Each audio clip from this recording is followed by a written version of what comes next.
Hello everyone, ఈరోజు మా dinner porotta with meal maker curry. So చాలా బాగుంటుంది. సో ఎలా చేస్తానో చూద్దాం. సో ఫస్ట్ ఒక గిన్నెలో నేను వాటర్ తీసుకున్నాను. ఇది స్టవ్ వెలిగించి ఇందులో కొంచెం మనం సాల్ట్ వేద్దాం. ఎందుకంటే సోయా చంక్స్ అనేవి కొంచెం టేస్ట్ సాల్ట్గా ఉండడానికి బాగుంటుంది. సో నేను half spoon salt. So boil అయిపోయి సో దీన్ని స్ట్రైన్ చేసుకుంటాము.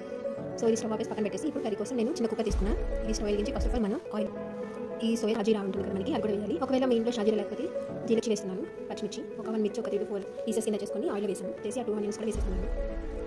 మీకు గ్రేవీ ఎక్కువ కావాలంటే ఎక్కువ ఆనియన్స్ తీసుకోవచ్చు, తక్కువ కావాలంటే తక్కువ. నేను కొంచెం పెద్ద సైజు 2 ఆనియన్స్ తీసుకున్నాను అనమాట. సో మొత్తం అంతా వేసేద్దాం.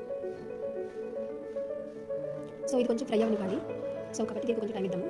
కొంచెం కలర్ ఇది మెత్తపడి ట్రాన్స్పరెంట్ అయ్యే వరకు ఫ్రై అయితే చాలు. అండ్ కొంచెం కరివేపాకు.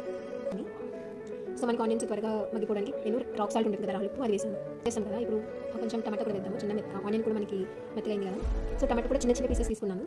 తీసుకుని వేసుకుంటాను కూడా నో ప్రాబ్లం. సో ఈ టమాటా ఆనియన్స్ అన్ని కొంచెం మెత్తగా అవ్వాలంటే సో మూత పెట్టి ఒక 2 minutes ఉడికిద్దాం.